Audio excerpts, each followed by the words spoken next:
Hello, everybody. You're watching 10 Minutes with the Coopers, and I'm David. And I am Wendy. And do we have one for you tonight? We want to talk about how to avoid a boring marriage.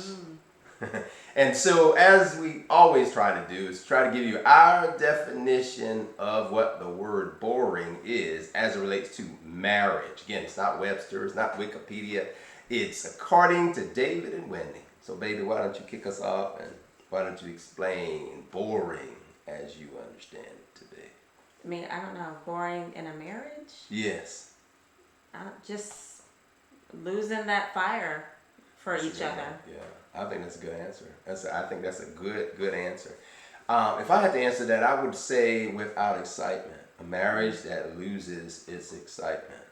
Okay. And as we talked before, losing excitement and being predictable can almost sound just alike. So I think that any marriage that gets to be without excitement is probably heading for divorce.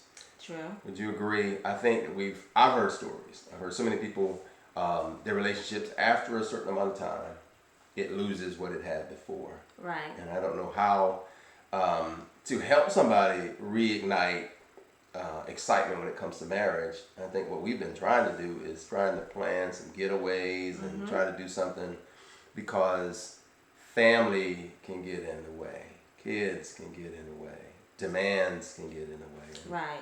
You know, is there a way that, as you think about that, is there a way you would think would be good ways to avoid predictable, avoid boring, avoid just without excitement? I know that's a tough one, but that's what we want to try to take on I tonight. don't know, just being intentional about your marriage and just making the sacrifice to spend that quality time with one another. Yeah. Understanding that cultivating the marriage is top priority. That's important in order to maintain that oneness. I agree. Because when I think about excitement, first 10 years in, when our girls were younger, they had a lot of things that they were doing. And so I think excitement sometimes can get buried in just going around events. I was coaching football. There was a lot of things we were doing. Yeah, you were doing a lot. And and I think that sometimes excitement can get lost. You can seem excited because you're busy, but you're not really excited about each other. Right. And I know that sometimes I'm often kind of like guilty of just being very involved with everything and not quite as engaged and involved with you. I cannot tell you how many times you've been in there watching something, watching a movie, and I kind of like drag in, or I'm kind of like At the end, when the movie's almost over. you were supposed to add the last part when it was over, but you know, those are special things. I think that it goes back to the last one we did about intimacy and being able to really look at each other and look into each other. And I think excitement is recognizing that we are not as young as we used to be, though. Right. We're going to argue with people that we're not trying to hurt and call ourselves old. No, we're not. But excitement, I mean, if you think about that, and if you were backed into a corner and somebody say, well, Wendy, tell me what would be exciting about marriage and would be something that you would want to see. I think I have an answer for that, but I'm going to let you say, what do you think is a good thing that stimulates marital excitement? For me, Yeah. I mean, just like I said, being intentional, doing something spontaneous. You know, I don't know. Yeah, it seems that I kind of figured spontaneous. I thought you'd say like, starting to do some like trips or some vacations, things that break up what you consistently become used to. I think a Right. marriage starts to get stale, just like anything else, because it becomes predictable. Right. That's And I think true. you said before, when we were talking about predictable, like everything about predictable is not bad. You need to know when your husband's coming home. You need to know when your wife's coming home. Right. You need to know that, okay, we got at a certain time of the day, we have to do something with the kids. Those things are predictable, but they're a good predictable. But when I'm thinking about a marriage getting boring, like predictable, like no one is seeking to create excitement with each other. What do you think creates that? What do you think causes that to happen to a marriage? Causes what? Boredom? Boredom in a marriage.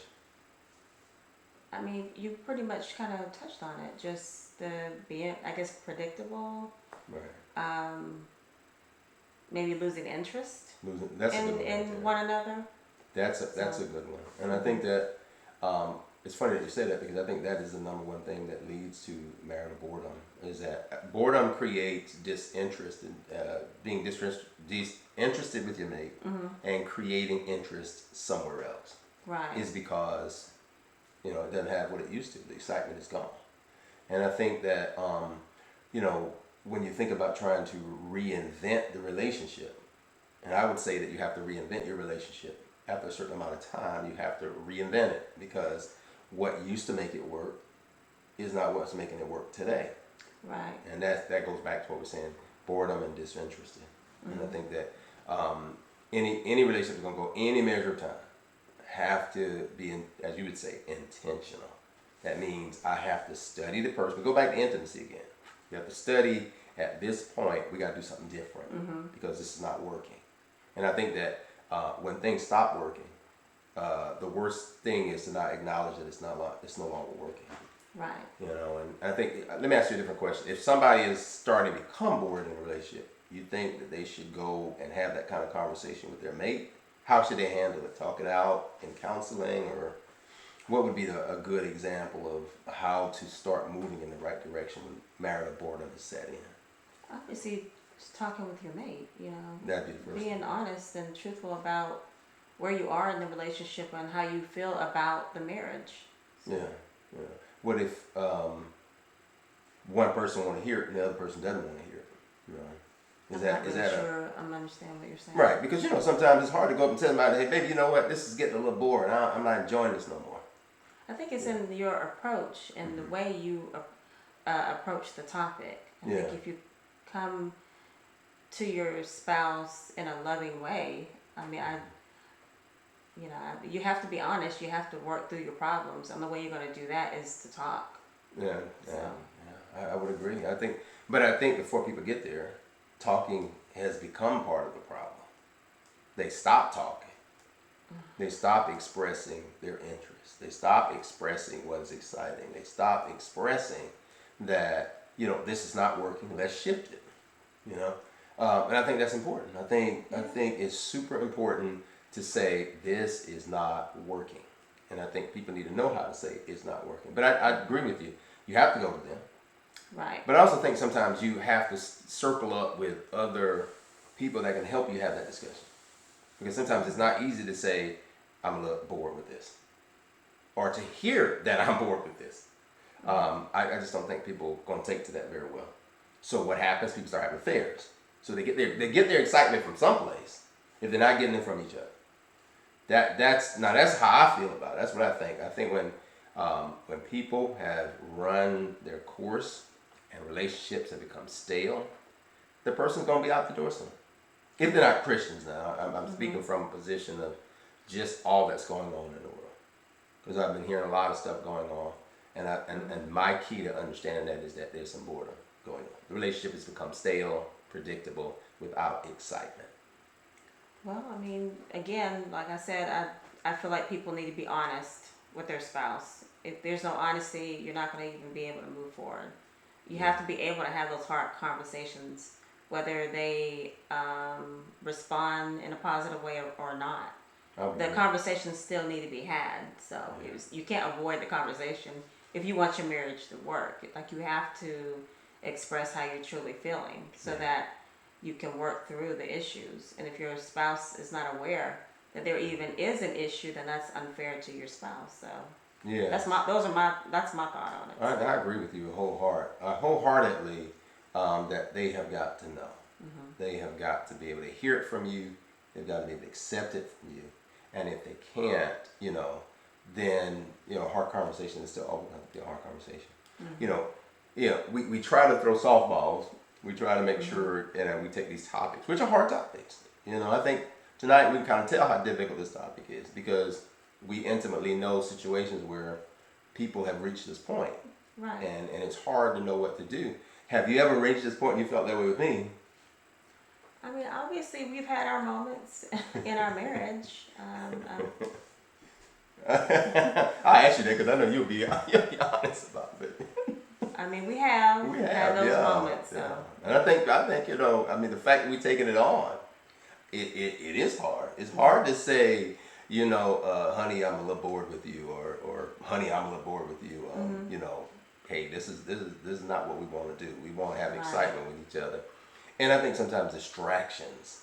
It's like we remember we said before that sometimes you look at your whole life with the person you're with. Okay, you're the mother of my kids, you're the father of my kids, and if I have trouble with one of them, then we all get grouped in. And I think that everyone has to make a decision.